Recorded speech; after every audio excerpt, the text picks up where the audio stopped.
Hey guys, what is up? I'm here basically gonna go ahead and discuss a pretty big trading day I did have Friday and the importance of just understanding kind of like capitulation moves and kind of like a rebound after a stock is just getting absolutely hammered. Now I do have Tesla because Tesla was something I did trade late day, but I'm gonna go ahead and show you exactly what I traded, why I traded it, and the reason for it.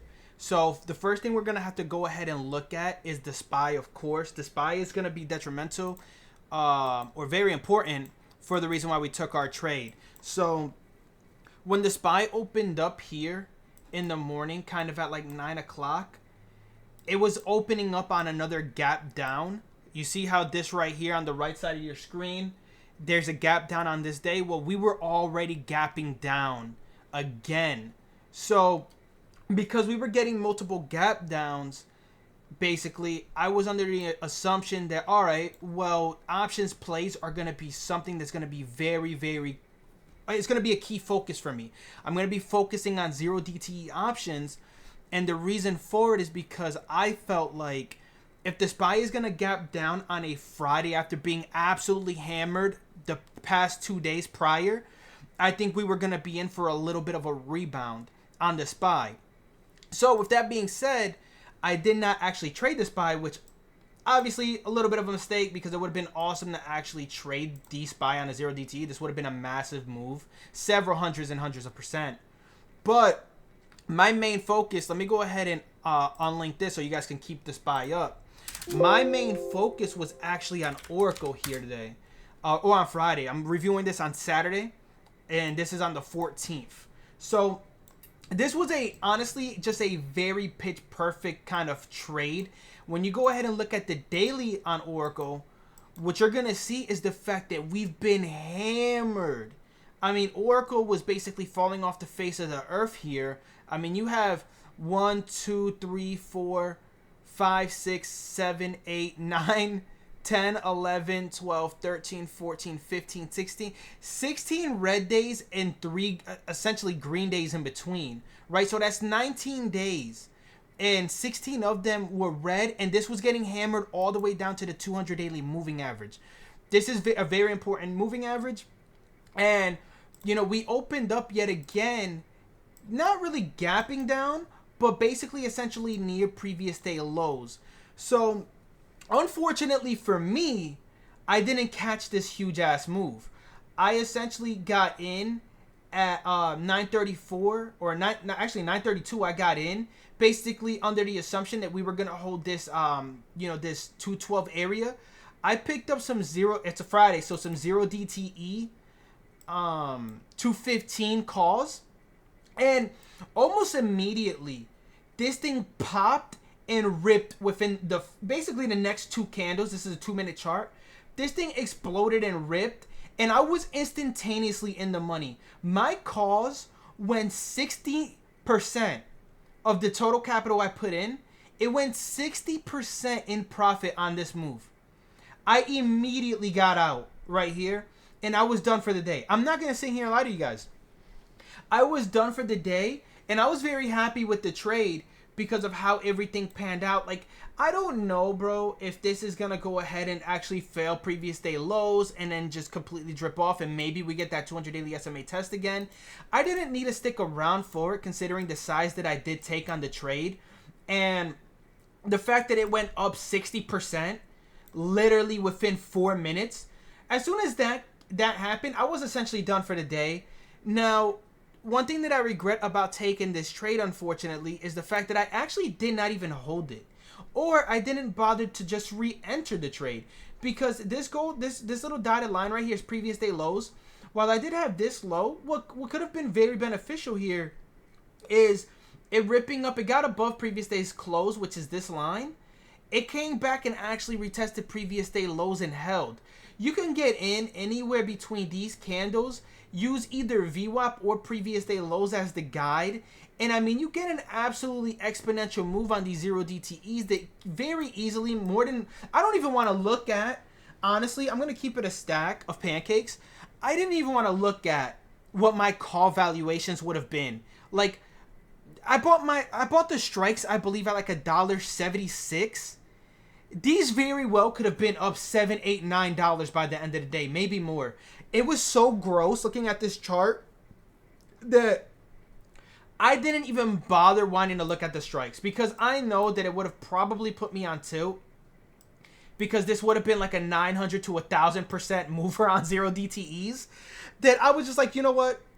I'm not even going to bother looking at it. It is what it is. You know, I made a very substantial amount of money here on this trade. And it's like, one, why am I going to be upset about it? I traded the trade. I made 60%. You know, you can't complain about a 60% move. Now, the only thing I can complain about, and the only thing that I can do, is make sure that I study this for future opportunities of a macroeconomic. This was this was such a huge magnified trade, guys. Like, you could have exponentially grown your account on this opportunity. And unfortunately, while my day ended up being very fantastic, it was definitely an A day, right, in terms of my P&L. I mean, this is the difference between a 900xer and a 60xer. And I did a 60xer, right? Like, I made essentially like 60R, and I'm okay with that. So, you know, it is what it is, but I will definitely go back and study this, because this was a magnified opportunity on the long side. You know, we got to understand, we had two very, very, volatile days, Wednesday and Thursday. Thursday being like a huge one, right? I was actually short here on Thursday. But this little drop on SPY in the reclaim, and then paying attention and looking at Oracle and seeing how heavily just slammed this name was getting, to then be able to get to the 200 daily moving average and get a little bit of a bid on Friday, a little bit of a relief bounce. I mean, it tells you everything you kind of need to know, guys. So for anyone who wants to understand this concept really quick, when you get like a very big day where you're getting multiple gap downs on the SPY, and you're coming into the realization, well, hey, one of these days is gonna rebound relatively well. Try to look at the names that are being hammered, like absolutely like falling off the edge of the earth, and see where they're kind of just at. If they're like at a 200 daily SMA or any kind of moving average that can come in as a bid, it's a capitulation move, right? It's a move where it can catch a bid and kind of, get a nice little relief bounce, and that's what Oracle offered. It's very important to understand this concept, because think about how many people might have actually been trying to like shorten the hole here, right? They see a previous day low reject here, and they're kind of shorting the hole, and then you get they're in the money here. Maybe they're looking for this to completely roll over, but it gets soaked up, right? Then it dips back down and gets soaked up again, kind of consolidates within this, and then breaks the range, right? Comes down, holds previous day lows, and it really breaks the range, because it's holding green now, right? This is green or red or green, and then it holds it, and it just keeps going. So this is a big move, and this was a big opportunity. And I think that the same thing might have happened with CoreWeave, if I'm not mistaken. Let's pull up Core. So CoreWeave was kind of the same concept. It wasn't as good as Oracle, but it was kind of the same concept. Little bit of a relief bounce. I think we had RGTI kind of did the same thing. Little relief bounce after getting absolutely hammered. I mean, look at this. Hammered. Gap down on SPY reclaims. Well, RGTI, same thing. And you get a nice, move on RGTI. I'm pretty sure QBTS was kind of the same, more than, yeah. So QBTS, it's in the quantum, realm. So same kind of thing. This is what you want to look for that capitulation. This is a fantastic move. And that's basically what I traded on Friday. I just wanted to give you guys a quick little update, because I know it's been a while since I have uploaded, and I don't have my face cam on because, my camera doesn't want to work. But MSTR was another one, guys. While it still is rejected previous day lows, to start off the day MSTR was actually not that bad. It flushes out, and then it has like a nice little, you can get in anywhere around here risking pre-market lows, and look at the risk reward you get out of this move. I mean, this was hammered, and then obviously MSTR did a symmetrical play, right? This is straight up basically, and then straight down, so it had a lot of symmetry to it. But this was also a name that was not too bad to go ahead and long on a 0 DTE Friday, So there was definitely names on Friday that probably a lot of people thought that they can short into, and it was actually the opposite, right? It provided a capitulation. People might have shorted in the hold, got squeezed out, and honestly, it was more like an options, type of move where you get the call super cheap on a Friday that's gapping down, and it's like, dude, you can easily put on a small position and actually have like a really good gain out of it. And that's how we kind of played it. That's how I played it. I think Circle was another one that kind of same opportunity.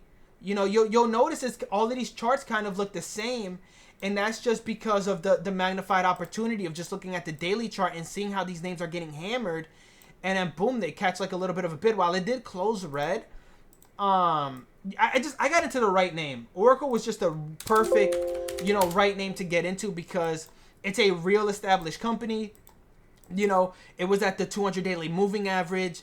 SPY was gapping down. Felt like the bid was going to end up coming in, and everything just kind of worked out. And that was the game plan.